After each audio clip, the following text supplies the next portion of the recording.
Hoje eu vou deixar o tema sobre o qual nós tratamos nos últimos 3 encontros da gente, que foi sobre a luz, e hoje eu quero entrar nesse tema, que deve estar descrito aí na descrição do vídeo de hoje, que é Jesus e a lei de Moisés, e você vai encontrar o que nós vamos falar nessa sequência aqui em Mateus, no capítulo 5, do verso 17 até o verso 20.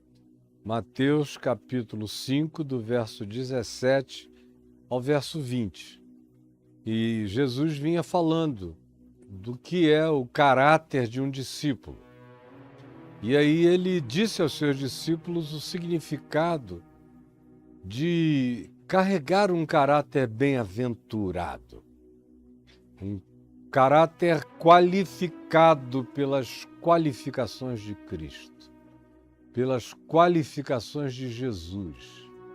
Esse é o caráter que eu sou chamado a desenvolver dentro de mim.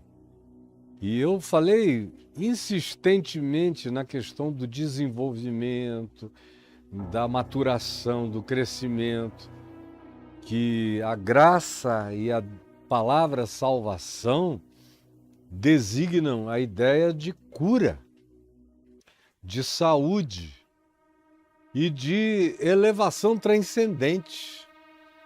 Salvação, do ponto de vista da prática de Jesus nos evangelhos, não tinha nada a ver com religião, nem com reunião de grupos ou de igrejas. Do ponto de vista do cotidiano de Jesus, salvação não tinha nada a ver com batismo, ele nunca condicionou salvação a batismo, ele mesmo não batizava, e sim os seus discípulos.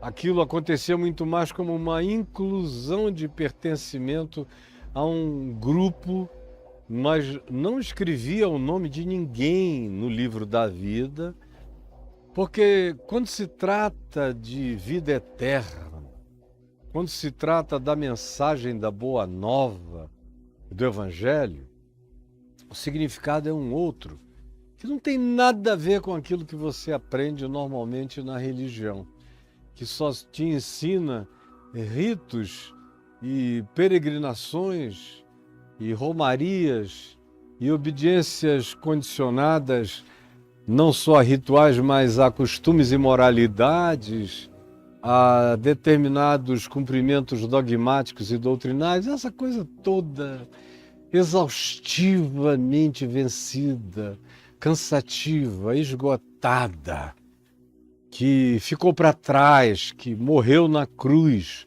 com Jesus, como a gente vai de novo ver, para vermos se isso se internaliza em alguém, em alguns, pela graça de Deus.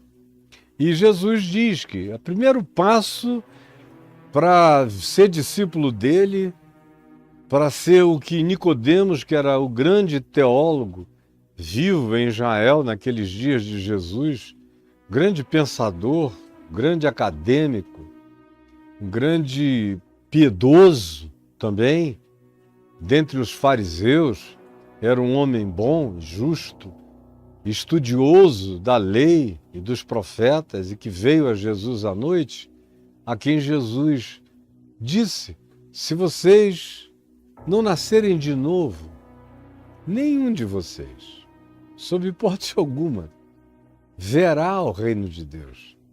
O reino de Deus acontece a partir de um determinado olhar. Se a gente tiver esse olhar, que só acontece se a gente tiver um certo caráter, que só se desenvolve em nós se a gente aprender, muito obrigado, se a gente aprender o significado de ser humilde, de viver num espírito de aprendizagem eterna, de humildade, que é de ensinabilidade, ter a condição de aprofundar a humanidade sem ter medo de chorar com os que choram, para aprender a se alegrar com os que se alegram, controlar o próprio ser, ter as próprias rédeas da vontade própria nas mãos, da consciência desenvolvida, ambicionar que haja para todos o mesmo tratamento, o máximo possível de acesso, de igualdade, ou seja, ter fome e sede de justiça e prática da misericórdia, priorizar, sobretudo, o miserável, o desvalido, o invisibilizado pelos olhos cegados pela indiferença. Tem-se que tornar também a mente, a atitude, o coração, a interpretação em algo que aconteça a partir de categorias límpidas, com projeção de um olhar sem o juízo da perversidade, da maldade, mas ao contrário, com a melhor projeção de possibilidade humana e de esperança que a gente tenha para interpretar a vida e para propor na vida. Isso é ter um coração limpo.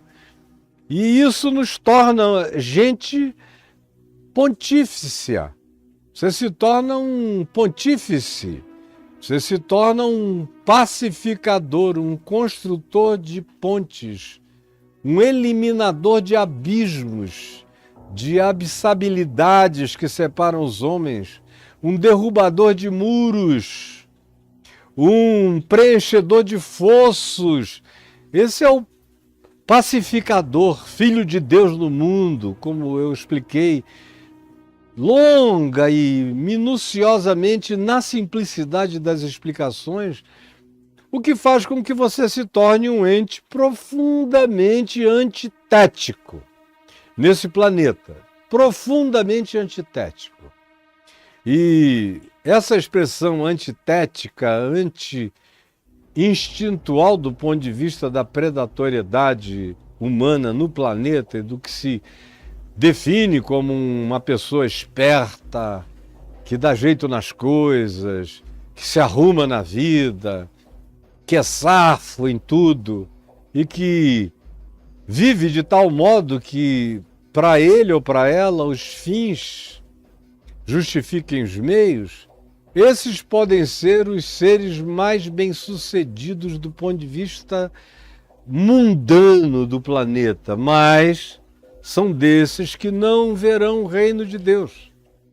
E os discípulos que aprendem a ser esses bem-aventurados, os macários, assim definidos por Jesus, que significa felizes espiritualmente, prósperos espiritualmente, vivem vidas antagônicas a esse processo que a gente vê nos cercando como proposta de sucesso, de desenvolvimento, de força, de musculatura, de poder pessoal. Estou falando tudo daquilo que impõe os mais fortes sobre os mais fracos, ou seja, tem a ver apenas com a prevalência dos mais fortes contra os mais fracos. É darwinismo social, econômico e relacional puro e simples, como se o mundo fosse feito de bestas feras e não de consciências transcendentes às feras e aos predadores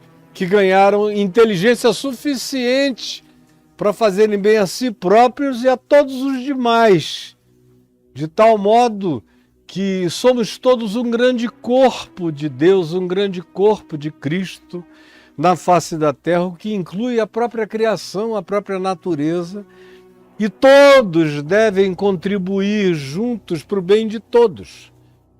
Essa é a utopia que o mundo ouve e diz: eu lá quero saber disso, não vou ser otário sozinho.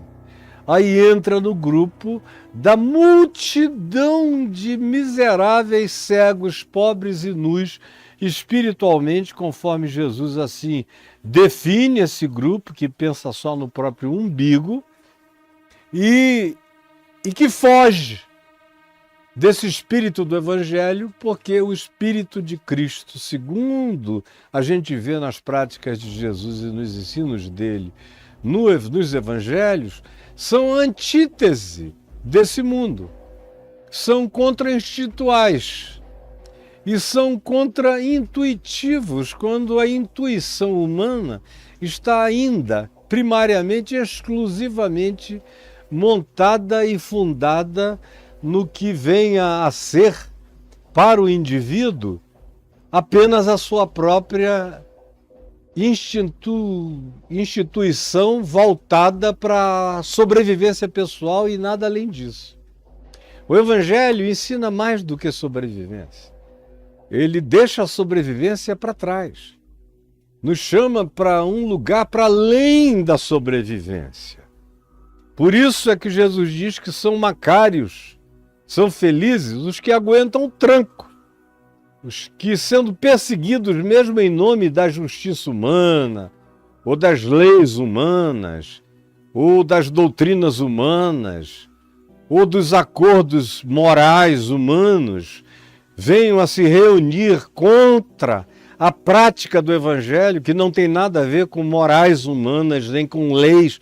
Há muitas leis desumanas, perversas, antitéticas em relação ao espírito da graça de Deus e da justiça de Deus. E aí nós somos chamados, como disse Pedro lá em Atos dos Apóstolos, falando com os líderes religiosos dos judeus, dizendo: antes importa obedecer a Deus do que aos homens. Existe esse momento, às vezes chega essa hora, em que contra tudo e contra todos a gente mantém a posição. Porque tem a ver com obediência ao Evangelho, tem a ver com Jesus. Não tem a ver com a média ponderada de igreja, nem da sociedade, nem de um dado número de juízes. Quando uma Constituição é boa, a gente obedece ela toda. Quando ela tem alguma coisa que não é boa, a gente obedece tudo menos o que não é bom. Como em toda legislação, a gente obedece todas as leis que não nos façam praticar a injustiça. Mas como diz o profeta Isaías, existem também leis de injustiça.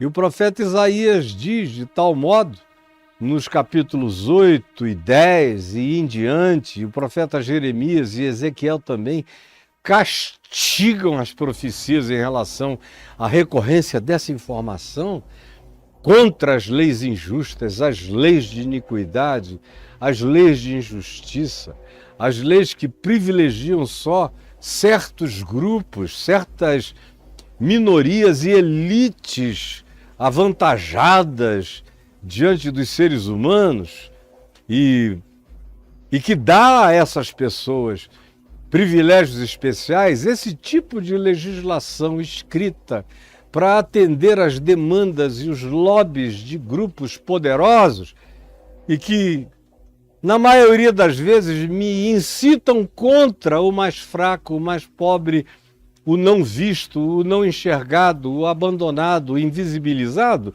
precisam profeticamente serem enfrentadas e frequentemente abandonadas,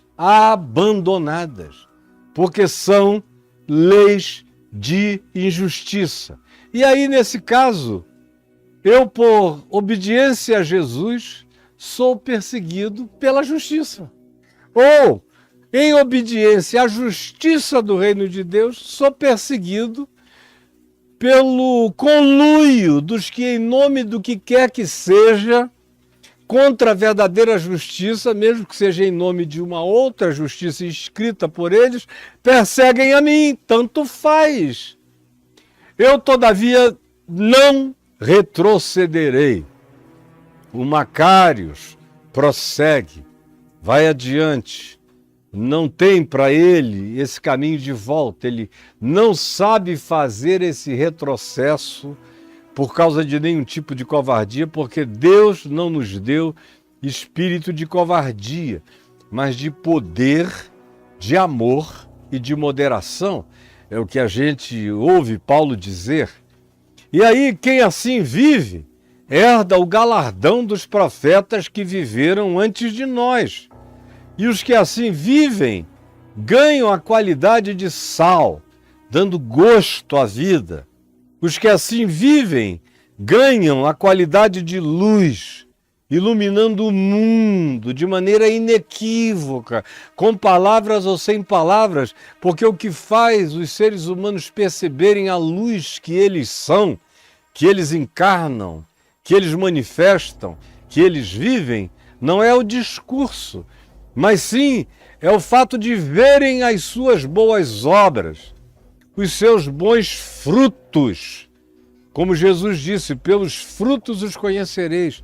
Como Tiago disse, mostra-me a tua fé sem obras, e eu, com as minhas obras, te declararei a minha fé. Porque a fé de declarações, sem obras de corroborações, sem o fruto das validações, sem a manifestação real, que só pode ser verificada pela palpabilidade do resultado da minha vida, da minha atitude, do meu comportamento, do meu caráter, das expressões dos meus pensamentos, sentimentos, emoções, do alinhamento disso tudo em estado de submissão ao Evangelho. Isso é o que produz as boas obras que os homens veem. Mesmo quando a gente está proibido de falar, os homens veem e se perplexificam diante disso e dão glória ao nosso Pai que está nos céus. E assim é que o nome de Jesus é exaltado na terra, não pela quantidade de gente se reunindo no meio de muitas multidões alienadas, pulando para cá e para lá, caindo, tendo crises histéricas, histriônicas, estribuchamentos carnais lá e cá, sem nenhuma consciência, sem nenhum desenvolvimento de coisa alguma do Evangelho neles. Isso aí é coisa de religião, de igreja. Atende às demandas do poder eclesiástico para venda de poder político, ou para aquisição, para permutas das mais variadas, ou para mera criação de ajuntamentos cada vez maiores para que haja levantamento de dinheiro cada vez mais facilitadamente. Quanto mais gente, mais grana. E não é isto o que caracteriza o fruto da boa obra, o fruto do Evangelho, que faz os homens olharem, perceberem e mesmo sem dizerem nada, falarem nos seus corações, dizendo que coisa linda. E isso tudo tem a ver com o fato de que o Caio crê no Deus que ele vive e sobre o qual ele fala, de tal modo que eu encontro muita gente que tinha descrito de Deus de todos os modos e de todas as formas. Gente que me diz, gente que me escreve, gente que me manda áudios, gente que fala para outros, vozes que chegam até a mim dizendo: eu não crio em Deus, mas agora eu creio no Deus do Caio. Como tem gente que diz que crê no Deus de Spinoza. Eu não tenho nenhum problema quando alguém diz que crê no Deus do Caio, como Paulo também não tinha, quando ele próprio dizia: eu quero que vocês creiam em Jesus conforme o meu Evangelho. E eu não tenho nenhum problema, porque o que eu estou ensinando aqui é conforme o que Paulo chamava de meu Evangelho. Se Paulo estivesse me ouvindo, ele estaria dando amém para tudo. Como Jesus diz e os anjos dizem amém. E a convicção com a qual eu falo é essa, sem titubeio, sem estremecimento, sem tergiversação, sem vacilo. Eu sei em quem eu tenho crido, sei que Ele é poderoso, conheço no meu depósito de graça nele e sei que Ele me dará a coroa da vida. E sei que eu estou crescendo não para ser herdeiro de uma salvação com contornos religiosos, mas para me tornar semelhante a Deus, para me tornar semelhante a Deus em Cristo Jesus, para me tornar como filho do homem, para me tornar verdadeiramente um humano, que por enquanto é um croquis, é um ensaio, que a maioria de nós ainda nem começou. Bom, Depois que Jesus chega aqui e diz assim: brilhe também diante do mundo a vossa luz, para que os homens vejam as vossas obras, o vosso fruto de vida, de caráter, de ser, de consciência, e assim glorifiquem ao vosso Pai que está nos céus. Aí ele prossegue dizendo no verso 17, preste atenção: não penseis, depois que falou isso aqui, o pessoal ouvindo, pensando, o que será isso que ele está nos ensinando? Ele diz algo absolutamente surpreendente e necessário. Eu não penseis, não comecem a elocubrar, porque tem gente que diz que o negócio é pensar. Não, o negócio é saber pensar. E como Einstein ensinou, ninguém começa a pensar bem sem antes fazer as perguntas certas da vida. Então, se você não tem nem a questão correta, você nunca vai chegar à resposta certa. Portanto, a questão não é pensar segundo você. Você pode pensar e ser um livre pensador, você tem liberdade para isso tudo. Agora, se você quer pensar segundo a mente de Cristo, não basta que você saia fazendo um amontoado de coisas, de junções, de sistematizações, uma construção onde você vai escolhendo a decoração para colocar no lugar que você diz: aqui fica mais bonitinho, deixa eu enfiar essa parte, deixa eu pegar esse pedaço aqui de Velho Testamento, olha, enfiar, deixa eu pegar essa fala de Jesus e combiná-la com alguma outra fala, quem sabe da Torá de Moisés. Não tem nada a ver com isto, não é construção de um sistema doutrinário como as igrejas, as religiões, as denominações fazem, não. Quanto mais você prossiga de carreirinha lendo aqui, mais você vai entender, por menos que você saiba, mais você entenderá. E entenderá mais do que aquele que fica dedicado a ler só livros e ouvir pessoas que não sabem bem o que dizem, mas montam esses sisteminhas de modo a agradar às suas próprias finalidades.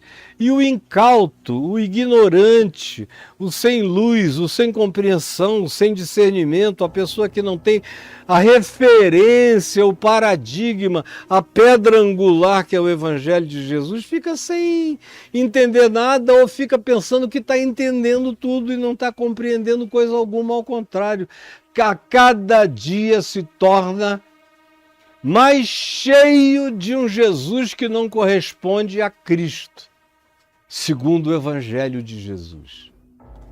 Eu espero que essa minha repetição ajude você a entender. Eu só repito porque eu continuo a ver todo dia gente que eu já pensei que tinha entendido sem entender. E um dos elementos que mais dão esse nó gódio e que é o nó indesfazível da mitologia grega, o nó gódio, da frustração de um amor, e que, porque o indivíduo não conseguiu se ataviar à pessoa amada, e criou um nó tão engenhoso que milhares e milhares de pessoas tentavam desatá-lo e não conseguiam. É assim que a lenda prossegue dizendo que Alexandre o Grande, todavia, chegou e viu o nó. E perguntou o que era aquilo e ouviu a história. E ele próprio, que já tinha conquistado o mundo daqueles dias, praticamente todo o mundo conhecido daqueles dias, olhou, examinou, gastou muito tempo, horas, tentando achar o fio da meada, o início do nó, para tentar desfazê-lo, e era um bolo, impossível. Muitos outros especialistas, inteligentes, tinham se colocado sobre aquele bolo de nó e não tinham conseguido desatá-lo. Depois que Alexandre gastou todo o seu cérebro e pensamento tentando desatar sem conseguir, ele tirou da espada e deu um golpe, cortou a corda, abriu o nó e falou: pronto, tá aqui, é só corda. Virou de costa, segundo a lenda, e foi embora. Aqui está o nó God, esse nó que tem mantido uma quantidade enorme de pessoas presas. É esse conflito entre Moisés e Jesus. É um conflito que Moisés não teve, vamos deixar bem claro. Moisés, nos dias da sua existência terrena, antes de desaparecer no Monte Nebo, o texto do Velho Testamento diz que o Senhor o sepultou, que ele morreu, que ninguém sabe o lugar da sua sepultura, ninguém nunca ficou sabendo, está escrito lá no Velho Testamento, e que o Senhor mesmo sepultou, de acordo com Deuteronômio.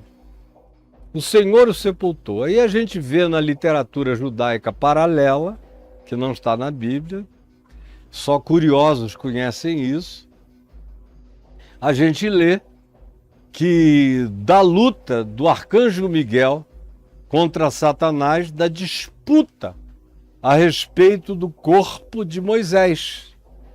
E a gente lê isso na epístola de Judas, no Novo Testamento, Judas, irmão de Jesus, já no finzinho do Novo Testamento, Judas diz: pois o próprio Satanás, pois o próprio arcanjo Miguel, quando disputava com Satanás a respeito do corpo de Moisés, não julgou proferir contra ele nenhum juízo infamatório.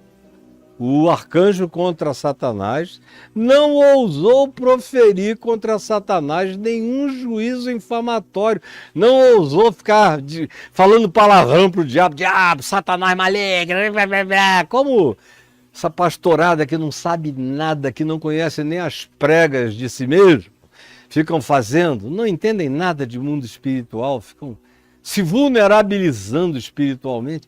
O próprio arcanjo Miguel, quando disputava com Satanás a respeito do destino do corpo de Moisés, não julgou, não ousou proferir contra Satanás nenhum tipo de juízo infamatório. Nem precisa, Satanás não sai porque é anarquizado, achincalhado, ele gosta. E ele gosta do achincalhe. Ele gosta da baixaria, da loucura, da gritaria. O arcanjo Miguel só disse: que o Senhor te repreenda, que o Senhor te repreenda, que o Senhor te repreenda, Satanás. Só isso. Agora, o próprio Moisés, eu vinha dizendo, olhava para o futuro em lampejos de percepção e via o Cristo, de quem ele era um João Batista muito antecipado. Um João Batista quase 2000 anos antes, 1500 anos antes. Trazendo e anunciando aquilo que ainda eram sombras, como a gente encontra na descrição da Epístola aos Hebreus, no capítulo 10 especialmente, eram só sombras, eram projeções como se alguém estivesse usando a ideia de Platão, da sombra na caverna. A lei de Moisés era só sombra na caverna de Platão. Era desenho de projeção entortada. Tinha alguma luz, mas longe de trazer qualquer nitidez, qualquer clareza. É por isso que Moisés disse: olha, depois de mim virá alguém, virá um outro, que vos ensinará todas as coisas, a ele deveis seguir, depois de mim. João Batista veio e disse: é ele, é o Cordeiro, não é um Cordeiro, é o Cordeiro de Deus, não é um sacrifício, não é uma alternativa, é a alternativa, é o absoluto. Eis o Cordeiro de Deus que tira o pecado do mundo. A lei de Moisés não tira o pecado. Paulo diz em Romanos 3 que ela acentua a consciência do pecado. Mas ela não tem nenhum poder de nos despecaminosizar, não tem nenhum poder de despecaminalizar a existência da gente. Ao contrário, a nossa carne está doente com o nosso pecado e a lei é justa, santa e boa, de tal modo que nós não somos condutores bons para a lei de Moisés, porque a nossa carne, a nossa animalidade não é condutora da santidade de Deus. E a lei é santa, justa e boa. E nenhum de nós é santo, justo e bom. Então, pela lei, ninguém é aperfeiçoado, ninguém é santificado, ninguém cresce. A gente só ganha consciência de quem a gente não é. Ou a presunção falsa de exterioridades religiosas, justamente daquilo que a gente não se tornou. Mas com presunção arrogante, declara que tenha se tornado por causa apenas dos evitamentos de comportamentos como um manequim sem vida preso numa vitrine, fica lá sem fazer. Nunca errou, nunca pecou, mas nunca viveu. Não tem vida nenhuma, não tem fruto, não chora, não ama, não é nem um robô inteligente com inteligência artificial, nem isso é. Não é nada. De nada aproveitará, se não houver o derrame do fruto do amor. Então, a lei de Moisés não tem esse poder de salvar. Ela tem o poder de diminuir a loucura. Ela tem o poder referencial de dizer para um indivíduo mau o que poderia acontecer com ele nas práticas recorrentes da sua desobediência. E isso já nas mãos dos homens, porque a lei de Moisés não deixava julgamento nenhum para o inferno. Era tudo ali na hora. Matou, morre. Adulterou, é apedrejado. É aqui. Não tratou bem o pai e a mãe, é pendurado no madeiro e vai morrer com os pássaros comendo os olhos, em carne viva. A lei de Moisés não é brincadeirinha, conforme vocês ficam querendo brincar com isso. É coisa bárbara, é terrível, é horrível, é insuportável. Como diz a Epístola aos Hebreus, o povo, quando ouviu a voz de Deus do Monte Sinai, disse a Moisés: fale-nos tu, e não nos fale ele, porque insuportável é essa lei, é inaguentável. E é mesmo, porque se a lei fosse praticável, o que Jesus teria vindo fazer entre nós? Por que a cruz?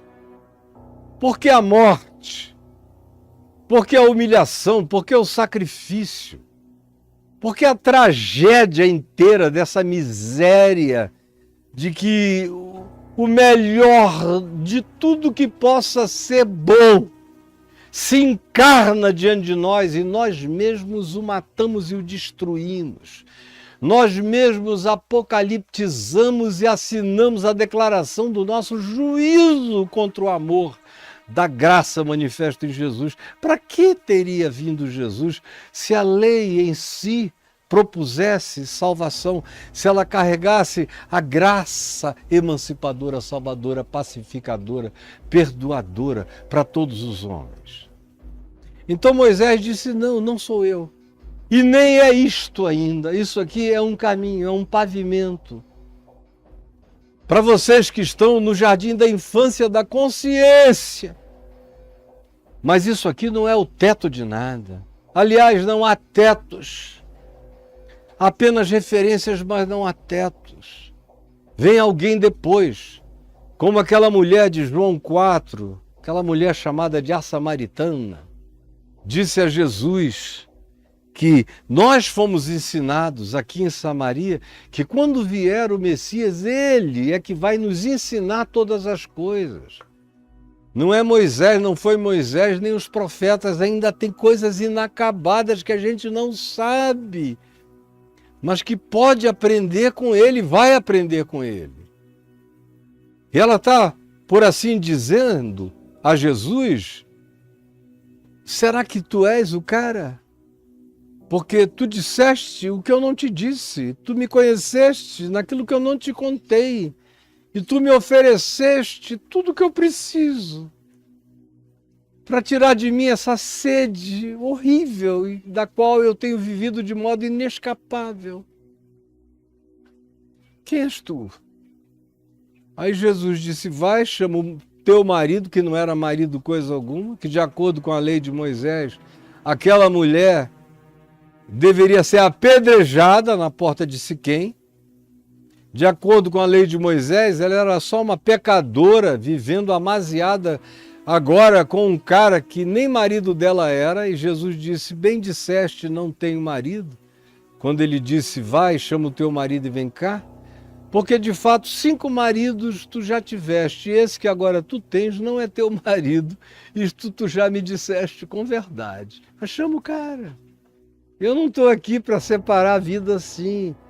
As minhas categorias são outras. E ele não só disse chama, e ela foi e trouxe todo mundo da cidade, especialmente os homens, mas diz o texto de João 4 que Jesus acabou indo para a casa dela e do cara.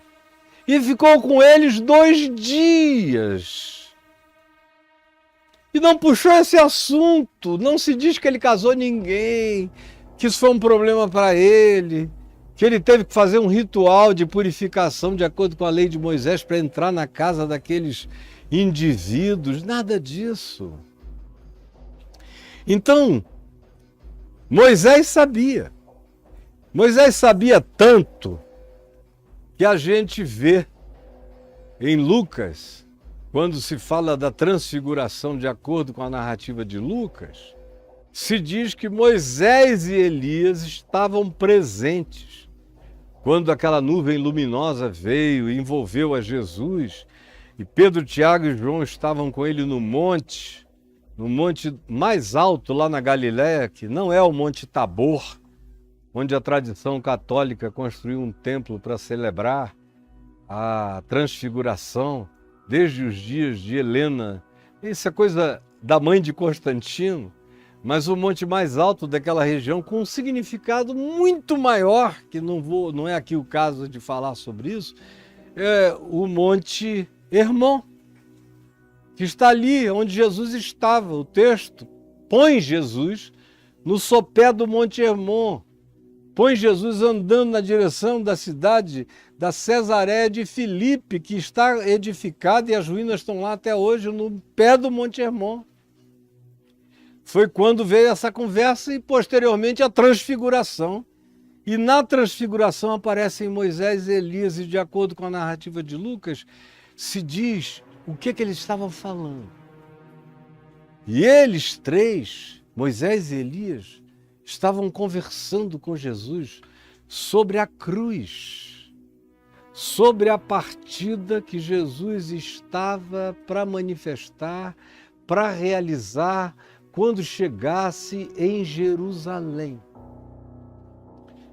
Sua cruz, depois sua ascensão acima de todo principado, potestade e poder, ressurreto de entre os mortos. É isso que Moisés e Elias estão ali ouvindo. O significado dessa cruz, que ainda lhes era oculto, como Paulo diz, era oculto de anjos, de principados, de potestades. Os profetas tiveram lampejos.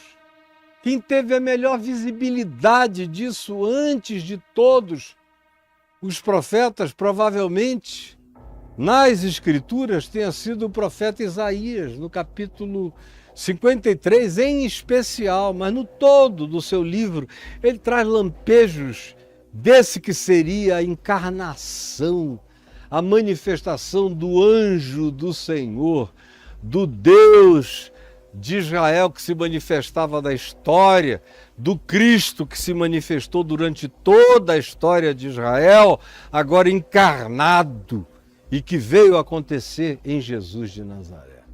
É com ele sobre a cruz que Moisés e Elias estão conversando, porque o papo de Moisés e Elias, o assunto de Moisés e Elias é a cruz. Aonde a lei é cancelada e aonde as profecias são cumpridas é na cruz. Aonde o mundo acaba e recomeça é na cruz. Aonde tudo é consumado e refeito é na cruz. Na cruz de Cristo. Na cruz de Cristo. Veja lá. Leia, pelo amor de Deus. Não fique só com o que eu estou dizendo, vai e confira. Conversavam a respeito da sua partida que ele estava para cumprir em glória.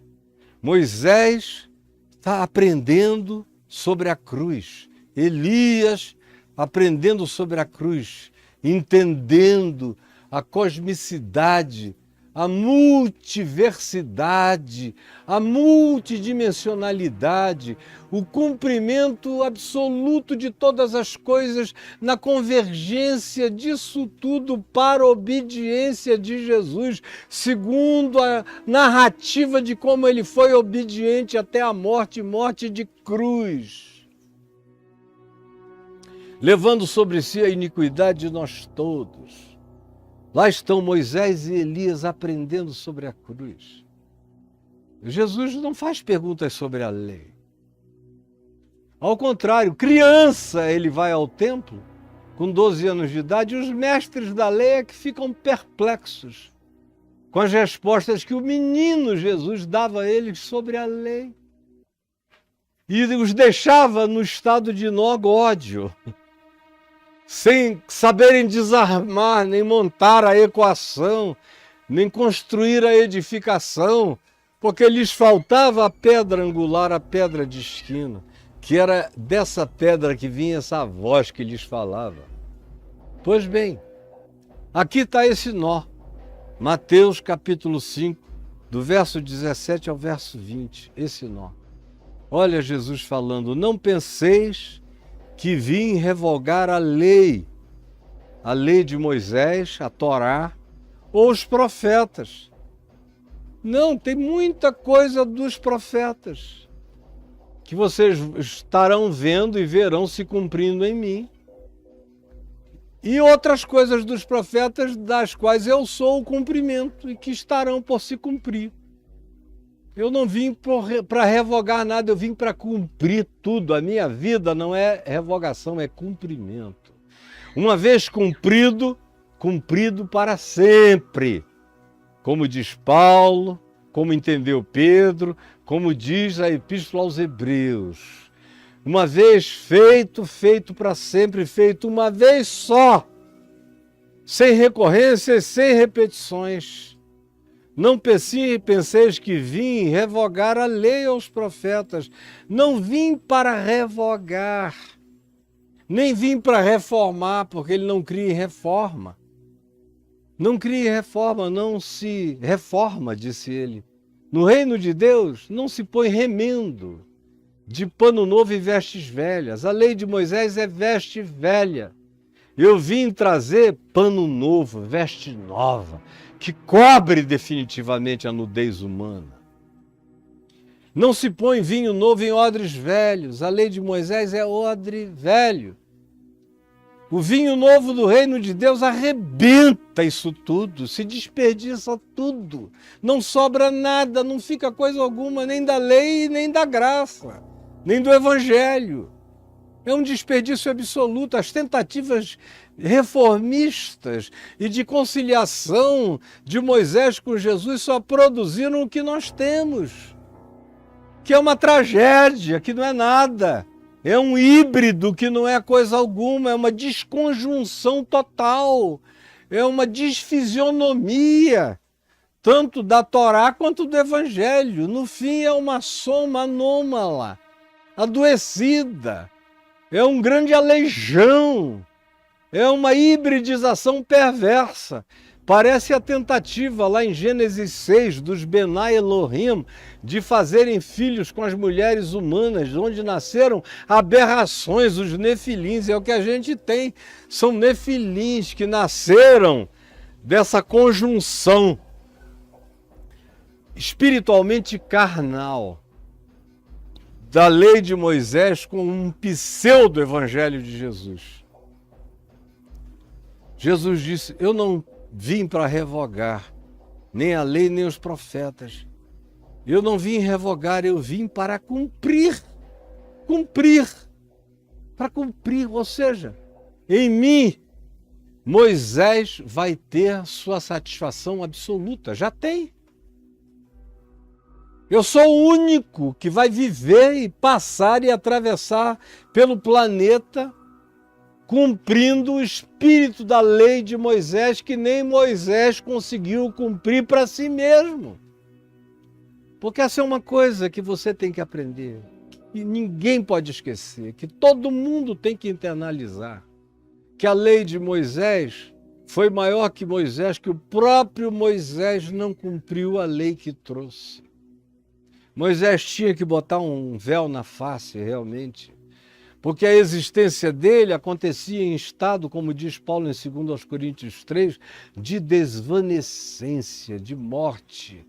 A lei não conseguia criar vitalidade, a efervescência da eternidade.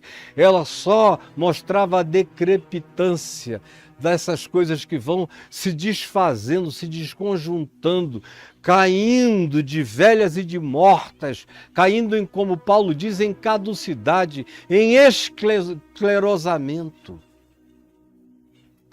Não, eu vim foi cumprir, não vim fazer reforminhas.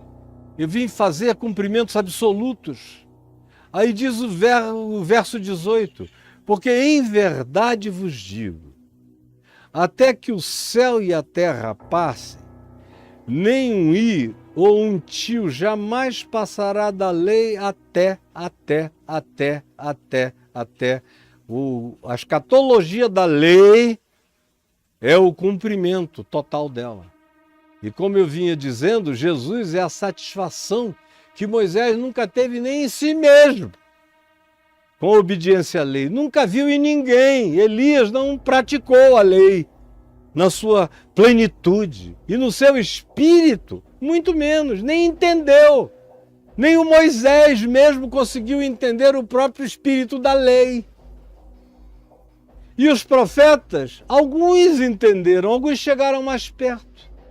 Como é o caso de Oséias, que é um cara que chegou próximo à graça mais do que muita gente no Antigo Testamento.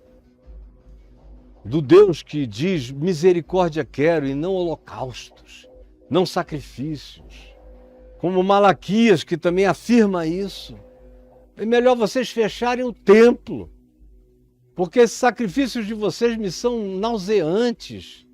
Ou vocês não sabem que no mundo inteiro o meu nome é cultuado por povos e etnias que nunca ouviram falar em Javé, mas que são muito mais sinceros para comigo do que com vocês. Eu aceito o culto deles, mas eu abomino essa casa de iniquidade, de congregação, de ajuntamento, de solenidade das leis mosaicas e cerimoniais, com a perversidade das práticas humanas de vocês e da mente suja de vocês e do coração adoecido de vocês.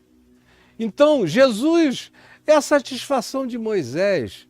Como disse Bach, é a alegria dos homens, de todos os seres humanos, é a alegria de Elias, é Jesus, é a alegria dos profetas, é a alegria de Deus.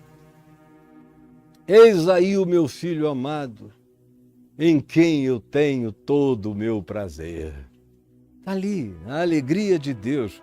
Não penseis que eu vim, mas eu sou, por outro lado, a escatologia da lei de Moisés. Não é o céu nem é a terra.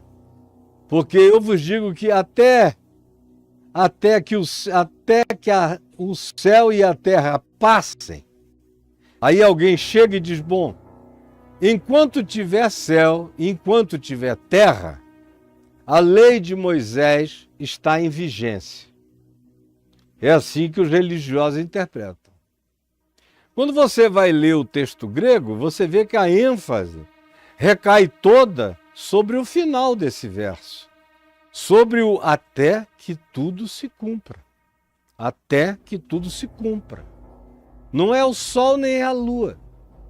Mas tomando um exemplo de realidades fundamentais para a sobrevivência planetária, ele usa o Sol, ele usa a Lua.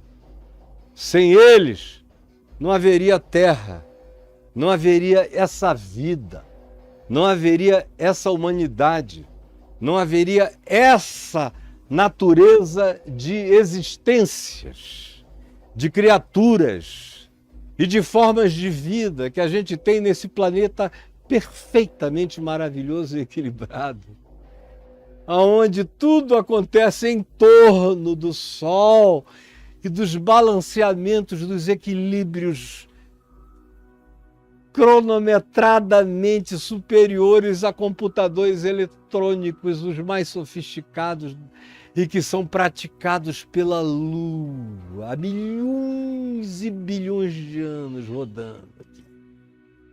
Nessa perfeição. O que Jesus está dizendo é: olhem para cima, vocês estão vendo os entes mais fixos que vocês têm, em razão dos quais tudo é contado, medido, avaliado, pesado e fundamentalizado na existência de vocês, que são do ponto de vista cósmico e universal, o Sol e a Lua, para a existência terrena. Nem eles, sem os quais não haveria vida, são determinantes para a finalização da lei. Não é um fenômeno natural que vai botar fim a isso, nem o Sol, nem a Lua, nem natureza de tipo algum, de forma alguma é que vai cumprir isso. Não é o tempo que vai cumprir isso. Não é a natureza, nem das coisas e nem humana, e de nenhum outro nível, e nem dos anjos. Como diz Apocalipse no capítulo 5, nem no céu, nem na terra, nem debaixo da terra não havia nenhum digno. Quando diz nenhum digno, Moisés não era digno, Elias não era digno, os anjos, os arcanjos e todos os seres da luz e do bem, da Assembleia dos primogênitos arrolado nos céus, da Assembleia Universal de todos os santos, multidimensional essa Assembleia, em todos os poderes, em todas as dimensões, não havia ninguém digno de abrir o livro e de desatar os selos desse livro da história da redenção, da salvação. E aí João disse: eu chorei muito porque não havia ninguém digno. E não há, não houve nem haverá. Nem o Sol e nem a Lua, nem a natureza humana, nem de qualquer ser humano, ninguém que dependa da máquina solar, nada do que seja existência solarizada, pelo espaço-tempo definida, vai botar fim àquilo que só eu posso cumprir. E que Moisés e Elias vieram a aprender da boca de Jesus na transfiguração. Ele diz: porque em verdade vos digo, até que o céu e a terra passem, nem um i ou tio jamais passará da lei, porque não tem a lei santa, justa e boa. Por que haveria alguma coisa a ser tirada da lei? Quando eu digo lei, eu estou falando dos primeiros 10 mandamentos. Tem alguma coisa a ser tirada ali? Eu não tenho. Nenhuma. A minha consciência tem que ser do Deus único. E somente a Ele eu devo dar culto. O nome dele é santo, reto e justo. Não vou tomá-lo em vão para validações da minha relatividade, ou da minha mentira, ou de qualquer coisa. Minha palavra vai ser sempre sim quando for sim, não quando for não. Mas tomar o nome de Deus em vão, jamais. Não brincar com Deus, nem com o nome de Deus, nem brincar de Deus. Para quê? Eu não sou louco. Quem tem juízo não faz isso. Os verdadeiros sábios não brincam disso. Por que eu vou querer acabar com a lei? Eu não tenho nada contra o descanso humano, contra o silêncio humano, contra a cessação das trabalheiras do cotidiano, da sobrevivência. Todo ser humano é digno do seu trabalho, digno de descanso, de repouso. A criação, até a terra precisa repousar. Por que eu quereria mexer na lei? Em quê? Para desonrar meu pai e minha mãe? Eu? Ao contrário, eu me melhoro. Quando eu honro meu pai e a minha mãe, eu me melhoro. Porque honrar pai e mãe é entender, é medir, é avaliar, é compreender pai e mãe, para melhorar pai e mãe na prática da minha vida. Esse é o significado hebraico da designação de honrar pai e mãe.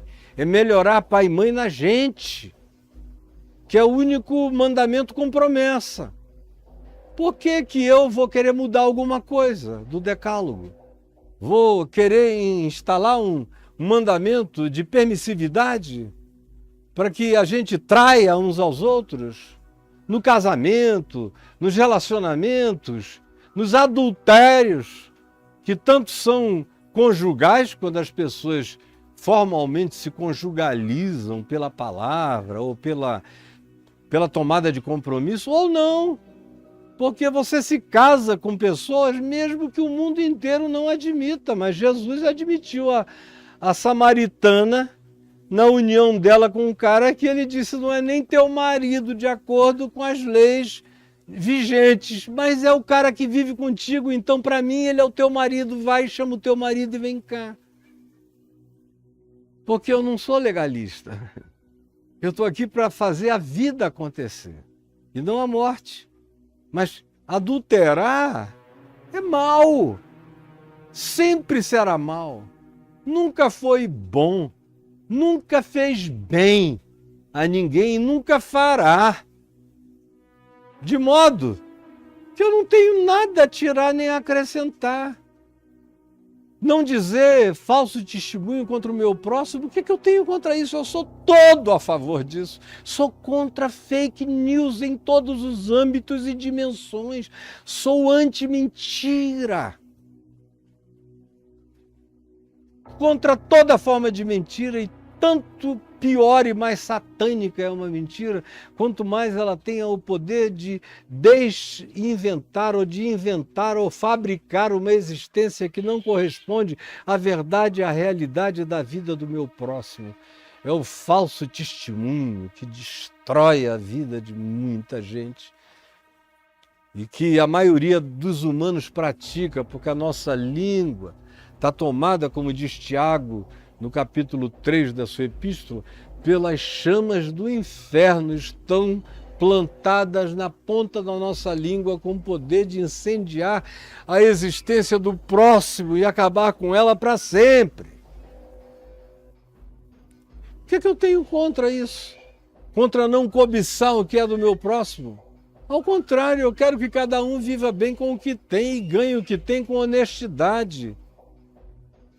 E de preferência, sem arrogância, sem soberba, sem ganância, que é para que aquilo que possuam não venha lhes fazer mal. Porque do contrário, até o que eles chamam de meu bem lhes fará mal. Porque se eu puser o meu coração no lugar errado, mesmo que sejam coisas boas, meu coração vai idolatrando as coisas que devem ficar no âmbito de coisas e passa a endeusá-las, e assim eu me torno do tamanho das coisas que eu adoro, ou que eu amo mais do que tudo. Eu fico do tamanho da matériazinha que eu cultuo, ou dos valores que eu atribuo às coisas. Eu não passo desse teto. Por que eu vou querer essa vida? Por que eu vou querer cobiçar o que não é meu, o que não procede de mim, o que não é fruto do talento, da graça e da produção e nem realização das boas obras que de mim emanem, ou das verdadeiras conquistas de realidade que são as que a minha mão, com verdade, com justiça, com realidade, com pureza, alcancem? É só o que me interessa. Para além disso, não quero nada. Porque eu quereria. Então o que eu tenho a tirar ou acrescentar à lei? Sou um idiota. Fica com essa conversa. Agora, a briga toda em fazer dessa obediência à lei a salvação. Aí vem Jesus e vai, daqui para frente, dizer o tempo todo. Por isso é que a gente não pode continuar, não poderíamos, sem antes termos passado por aqui, por onde Jesus nos trouxe, pegando pela mão. Olha, vocês têm que ser assim. Agora, para vocês serem os macários e serem sal e luz, vocês têm que desatar esse nó górdio aqui. Do contrário, vocês vão ser híbridos sem solução pessoal, sem salvação como solução pessoal, como saúde que faz a vida crescer para as soluções definitivas do ser. E aí, a partir do verso 21, ele vai dizer: ouvistes o que Moisés disse? Ou seja, o que foi dito aos antigos, eu, porém, vos digo. Não é do lado de fora, não é só dos olhos para fora. O culto, a obediência, a santidade, o comportamento não é só para fora. Não é farisaico, religioso, de empedramentos mecânicos, robóticos. Não, é para dentro, é para o coração, é a cura do pensamento, das emoções, dos sentimentos, das sensações, das interpretações do caráter. E nisso, ninguém jamais obedeceu à lei, começando pelo próprio Moisés. Ninguém. Daqui dos olhos para dentro, ninguém obedeceu à lei, só um. Nem João Batista, ninguém. E olha que Jesus disse que dos nascidos de mulher, ninguém foi como João Batista. Mas disse que agora, nesse novo aeon, que ele, Jesus, o Cristo, estava inaugurando, o menor no reino de Deus seria maior do que João, na graça de Deus, no Evangelho da Graça. E Moisés era menor do que João, porque Jesus disse 2 nascidos de mulher, olha, de Adão para cá, incluindo todo mundo, incluindo Enoque, que andou com Deus e foi arrebatado, incluindo Moisés, incluindo Elias, que foi na carruagem de fogo para os céus.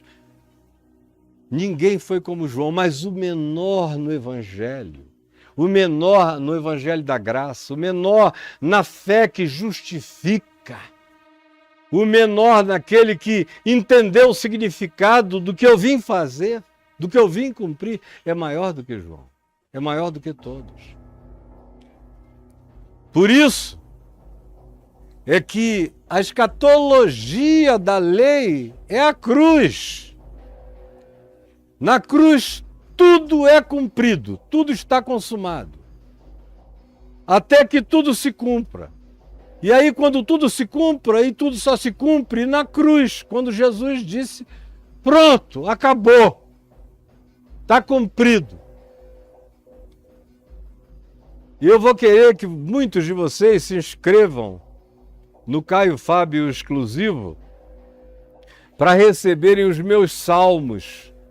Porque quando eu chego no Salmo 22, na exposição matinal que eu faço e que começa a ser enviada agora nos próximos dias, para todos os que são inscritos no caiofabioexclusivo.com.br, recebem os salmos. Quando eu trabalhei o Salmo 22, eu fiz questão de ficar, acho que 6 ou 7 dias, só mostrando as profecias, ou mais, que foram se cumprindo do Salmo 22 na cruz de Jesus. Como a gente lê o Salmo 22 e vê a cruz se erguendo, brotando do chão, como profecia, saindo de Davi, que projetou aquilo tudo, que foi o instrumento da projeção que ele mesmo não conseguia entender a transcendência total dela. Até que tudo se cumpra. E João, lá em Apocalipse, diz que tudo só foi resolvido na cruz. Ele começa a chorar quando dizem a ele, olha, nem no céu, nem na terra, nem debaixo da terra, não há ninguém que possa abrir o livro nem desatar os selos. Não foi achado nenhum. Nem entre os arcanjos mais elevados, os seres de dimensões mais sublimes, nenhum foi digno de abrir o livro e de desatar os selos. Só um. E João caiu no choro e ouviu uma voz que disse, pare de chorar. Não chores, porque houve um que foi digno. E João disse que se voltou para ver aquele que falava com ele. Quando ele se voltou, esse é um cenário de escatologia, de solução absoluta de todas as coisas. Quando ele se voltou, embora se tenha dito que houve um digno, João, o leão da tribo de Judá, a raiz de Davi venceu e o livro vai abrir. E João se voltou para ver aquele que falava com ele. Quando ele se voltou, eu acho isso maravilhoso. Esse cara virando, procurando a voz nesse ambiente, nesse bioma escatológico celestial, arquetípico. E ele olha, procurando o leão, ou uma realeza com cetro da descendência de Davi na mão, mas ele olha e o que ele vê? O que se diz é, e ele viu o cordeiro como havia sido morto, viu a cruz, que ele próprio João tinha testemunhado. Pares de chorar, porque o cordeiro é digno. É só o Cordeiro, ninguém mais, em todos os universos, tem essa dignidade para desatar o livro da sequência do significado da existência. O Cordeiro e ninguém mais. E ele olha e não vê um leão do C.S. Lewis, um Aslan, não vê um super rei da descendência de Davi, um Messias glorioso num trono davídico. Tudo isso é pequeno perto da cruz. Por isso é que Paulo diz, escrevendo aos Gálatas, eu só me glorio e não me gloriarei da lei, nem me gloriarei na obediência de nada, nem de coisa alguma. Eu só me glorio na cruz de Jesus, pela qual o mundo está crucificado para mim e eu estou crucificado para o mundo. Porque em verdade vos digo, até que o céu e a terra passem, nem um iotio jamais passará da lei até que tudo se cumpra. E esse até, como eu disse, não espera um tempo futuro. Esse até já fez o futuro se tornar resolvido. O futuro é escatologia, a cruz é escatologia passada, presente e futura. Conquanto a palavra escatom no grego define o significado das últimas coisas, existem últimas coisas nas primeiras, nas de agora e nas por vir. Tudo que a gente vive é escatológico. Minha existência é escatologia todo dia, porque ou eu estou indo para o escatom, ou o escatom está vindo para mim. Mas minha existência é existencialmente feita de decisões escatológicas a cada segundo, a cada minuto. Anteontem eu fiquei sabendo que o meu queridíssimo amigo Evaldo Beringer, um dos melhores pastores presbiterianos que eu conheci nas últimas gerações, partiu subitamente para a glória de Deus, assim, alguns poucos dias. Passou mal, foi internado e morreu. E ontem a esposa dele me contou os detalhes. Porque a existência é puro escatom. Agora, o sol está aí, a lua está aí. Mas a lei, nos seus is e nos seus tios, foi toda ela cumprida. e nas suas manifestações mais explícitas foi toda ela cumprida, consumada, encarnada em Jesus. Por isso, Apocalipse 5 diz, já está feito, não chores. Isso não é uma solução por vir, isso já está resolvido na cruz, João. No Cordeiro que tira, como João Batista usa uma expressão que é um presente contínuo, tirou, tira e tirará, tira de uma vez para sempre, sem repetição, sem recorrência, faz isso uma única vez e liquida. Está pleno, está feito, está consumido, está cumprido. A lei foi cumprida. O escatom da lei é Cristo, Jesus. E a manifestação definitiva, a linha divisória entre Moisés e o Evangelho da Graça foi definido no espaço-tempo, tanto quanto diante de principados e potestades, a quem interessar possa tal informação, foi definido na cruz. Quando ele, que sendo rico, se fez pobre por amor de nós, quando Deus em Cristo nos reconciliou consigo mesmo e abraçou para si o mundo, porque amou o mundo, a sociedade e a criação de tal maneira que deu o seu Filho, e deu, já está dado, e já resolveu, e está feito, e está consumado. E acabou. O resto é papo com furado. Estão te vendendo teologia para zumbi. Estão vendendo a você caixa de isopor para piquenique de zumbi, que não deixa ninguém se gloriar na cruz de Cristo. Ao contrário, ficam bebendo sangue de bodes e de touros, nesse culto contínuo de sacrifícios que não acabam e de dívidas que não terminam. Aí diz o verso 19, aquele, pois, que violar um destes mandamentos, posto que dos menores, conscientemente fizer isso, conhece, sabe, entende, viola por prazer de violar, porque decidiu violar qualquer destes mandamentos, mesmo que você considere uma coisa mínima, que seja dos menores mesmo, e assim ensinar os homens a fazerem a mesma coisa. Venha a naturalizar a maldade. Não, não tem problema ficar traindo, enganando. Não tem problema mentir. A gente não vive sem mentira. A gente não vive sem... Meu Deus! Sem ficar tomando o nome de Deus em vão, às vezes, né? Pelo amor de Deus, ninguém é de ferro. Ninguém vive sem pequenos deuses. Chega, não precisa de exagero.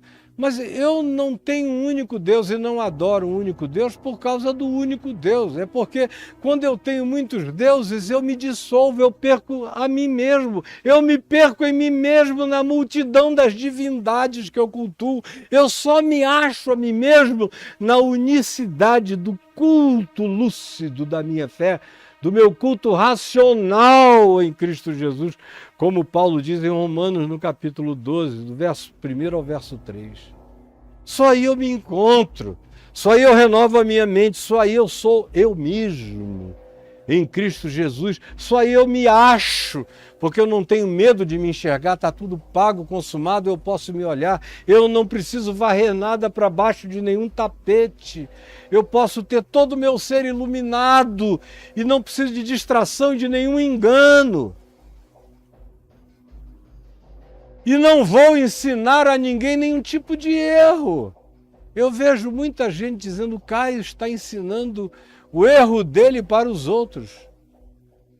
E aí eles são tão mocos, são tão burros, são tão idiotados, que ficam sempre associando o meu pecado ao fato de que houve um dia em que eu adulterei contra o meu casamento puro, santo e justo. embora faltasse um elemento fundamental, mas que não justificava nenhuma ação de traição. E eu sempre disse isso e deixei isso escrito para todo mundo, mas os que querem se inimizar contra o evangelho puro e simples que eu vivo, prego e encarno, ficam indo todo dia isso, querendo puxar isso de algum lugar. E eu fico olhando e digo, são todos uns grandes toscos. São seres de mármore, porque não veem o pecador que eu sou. Que eu sou.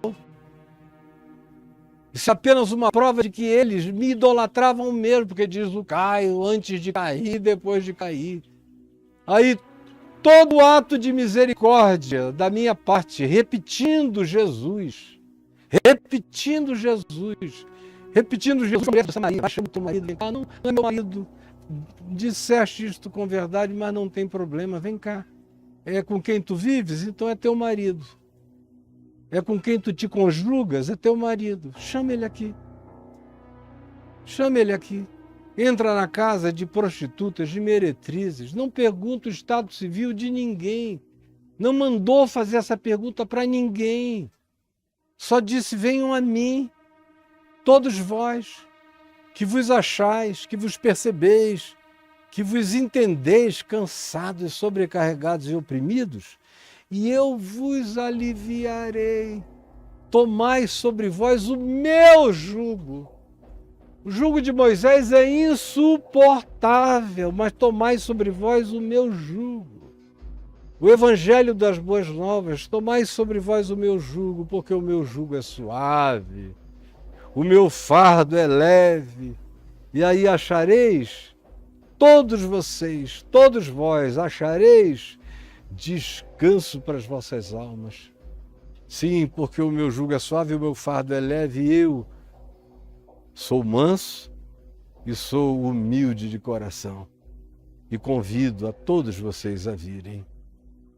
Aí chega alguém e diz, o Caio está sendo generoso agora, como se eu não tivesse tratado as pessoas exatamente do mesmo jeito que eu trato hoje, a minha vida inteira. Quando eu era casado pela primeira vez, eu nunca tratei ninguém diferente do que eu trato agora. Quem quiser pensar diferente, engane-se a si mesmo, mas eu sou o mesmo. Só me tornei infinitamente melhor dos 18 anos para cá. Nos últimos 50 anos, eu melhorei, graças a Deus. Eu amadureci. Eu me tornei mais sábio. Eu me tornei mais centrado, mais sentado em mim mesmo. Eu individuei a minha consciência muitas vezes, porque eu estou vivíssimo. Aprendendo com esse que é manso e humilde de coração e tomando o jugo dele, porque o jugo dele é suave, o fardo dele só me fez bem até hoje. E tem me ajudado a fazer bem a milhões de pessoas aqui no mundo inteiro. Então pode me acusar disso, pode me acusar de repetir a misericórdia de Jesus para com todos os homens. Mas eu não estou tentando ensinar ninguém a violar nada, eu estou tentando fazer as pessoas obedecerem o mandamento do amor, que é o único que cumpre o que agrada a Deus, porque o único dogma de Cristo é este: amai-vos uns aos outros assim como eu vos amei. O resto, Paulo diz que a gente pode fazer tudo e cumprir tudo, mas de nada nos aproveitará se esse único dogma de Cristo não for uma realidade, uma verdade plantada no meu coração. Mas ensinar os homens a normalizar, a banalizar, a tratar com descaso o mandamento de Deus, jamais. A verdade de Deus, a verdade humana, da saúde humana, da preservação do significado da existência e dos relacionamentos, que é o que a lei, na pior das hipóteses, está tentando fazer a gente entender, isso jamais. Jesus, no entanto, disse, cuidado. Você que se aferra à lei, Paulo diz, se você quiser se salvar na obediência aos mandamentos da lei, Sejam os 10 mandamentos, ou seja, a Torá inteira de Moisés. Se você transgredir um único desses mandamentos, você se torna réu de todos. Porque aquilo é um bloco só, monolítico. Não dá para escolher que mandamento você vai cumprir, que mandamentos você vai transgredir. Não dá. Ou eu obedeço o pacotão inteiro, ou eu sou julgado a priori já pelo pacote todo. E como não há nenhum justo, não há nenhum sequer, e todos pecaram e todos carecem da glória de Deus, eu só tenho uma esperança nessa vida. E ela está toda centrada em Cristo, na cruz, aonde tudo se cumpriu, aonde ele disse, está pago, está consumado. Mas não brinque com isto. Eu vejo aí um pessoal advogando, ensinando a lei como caminho de salvação. Aí transgridem o Evangelho e transgridem a própria lei de Moisés, porque eles escolhem, são seletivos. Eles escolhem as leizinhas que eles querem para vender, desviam o olhar dos seres humanos da cruz, tiram a centralidade de Jesus e a exclusividade de Jesus, relativizam tudo e chamam isso como juízo para eles próprios. Porque se alguém, como diz a Epístola aos Hebreus, relativizando a lei de Moisés, com essa consciência de violação determinada e perversificada, chama juízo para si, o escritor de Hebreus diz, quanto mais severo não será o juízo, leia aí no capítulo 10 de Hebreus, daquele que viola o sangue da nova aliança e que fica brincando de pisar no sangue de Jesus e no sacrifício feito de uma vez para sempre. Essa era a pergunta que você devia estar fazendo para poder entender a resposta a essa questão aqui. Aquele, pois, que viola um desses mandamentos, posto que dos menores, e assim ensinar aos homens, será considerado mínimo no reino de Deus. Olha a misericórdia de Deus, o cara ainda tem chance. Mínimo. Aquele, porém, que os observar e os ensinar, será considerado grande no reino dos céus, porque nos limites da sua consciência, chamou para si, ensinou com a própria vida o melhor que ele podia da vida que ele recebeu, da luz que ele teve, da consciência que obteve. Mas eu vos digo, e aí o verso 20 diz, porque vos digo, que se a vossa justiça não exceder, não ultrapassar em muito a dos escribas, dos teólogos, dos legisladores, dos decoradores de Bíblia, dos biblicistas, dos doutrinadores, dos fariseus, dos santarados, dos puritanos, dos ultra e super e auto-santificados, se a vossa justiça não exceder mesmo aquilo que vocês veem como sendo os grandes exemplos, os reis do exemplo, mas que são mascarados de mentira e hipocrisia, se a justiça de vocês, ele falando com os discípulos e com a multidão dos pequeninos ali na Galileia, se a vossa justiça não exceder e olha na direção de Jerusalém para o sul, a dos escribas ou dos fariseus, ou olha à esquerda para a sinagoga em Cafarnaum, se a vossa justiça não exceder a dos escribas e a dos fariseus, ele diz, jamais entrareis no reino dos céus. Qual é a justiça que excede a dos escribas e dos fariseus? É essa justiça que Moisés e Elias aprenderam de Jesus no Monte da Transfiguração, quando Jesus lhes falava da cruz. A cruz é a justiça que justifica, é a justiça com a qual Deus imputa justiça a mim. Como Davi disse no Salmo 32, Paulo diz em Romanos 3, como Jesus pratica, dizendo aos seres humanos, sem nenhum conhecimento de lei, ou prática de lei, ou preocupação com lei, ele diz a eles, totalmente fora e marginalizados de qualquer consciência de legalidade mosaica, diz: os teus pecados estão perdoados, meu filho, minha filha. E manda o cara de volta para casa. Não dá nenhum destino novo a não ser o destino de uma existência nova a partir de uma consciência renovada, segundo o amor no Evangelho brotado nesse coração. Agora eu estou longe de ter terminado. Eu só estou começando aqui entre os capítulo 5, do verso 17 ao verso 20. Esse foi só um introito. E eu espero todo mundo aqui na segunda-feira, no mesmo horário, para a gente continuar, porque eu ainda tenho tanta coisa para falar sobre o fato de que a cruz é a escatologia de todas as coisas, é a escatologia da lei, até que tudo se cumpra. E aonde tudo se cumpriu? Apocalipse 5 diz: se cumpriu no Cordeiro, se cumpriu na cruz. Jesus diz a Moisés e Elias: é na cruz. E a conversa é sobre a cruz. E a vida tem que girar em torno da cruz, onde está tudo pago, consumado, feito e perdoado.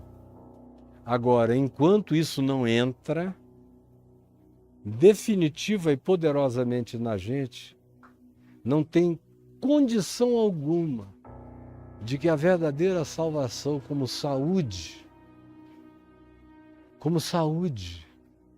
e como absorção da divindade, absorção da glória de Deus, como gestação em Cristo Jesus, como Paulo fala, escrevendo aos Gálatas, ou como essa gravidez do divino, sobre a qual Pedro fala na sua primeira epístola, no capítulo 1, que nós fomos engendrados, gestados, engravidados pelo sêmen da graça do Evangelho de Cristo Jesus, e Cristo Jesus está sendo formado em nós, e nós estamos nos despojando todo dia um pouco mais do ser predatório que nós vivemos até aqui e absorvemos à medida em que deixamos de mão a predatoriedade e abraçamos a solidariedade da graça, vamos nos tornando semelhantes à divindade de Deus manifesta na face de Cristo Jesus. Por hoje é só. Emmanuel, é isto. Deus conosco, aqui e agora. Senhor Jesus, que essa palavra que eu estou dizendo desde a minha juventude, anunciando o Evangelho da graça de Deus, para tantos milhões que já ouviram e para tantos outros que ainda ouvirão, eu peço que ela não tenha chegado em vão ao coração de ninguém, que ela tenha caído num vão, num vazio, num coisa alguma no coração de quem quer que seja, que tenha de fato ouvido esta palavra. Ao contrário, dá-nos o espírito do agasalho ao Evangelho em todo o nosso ser. É o que eu te peço em nome de Jesus.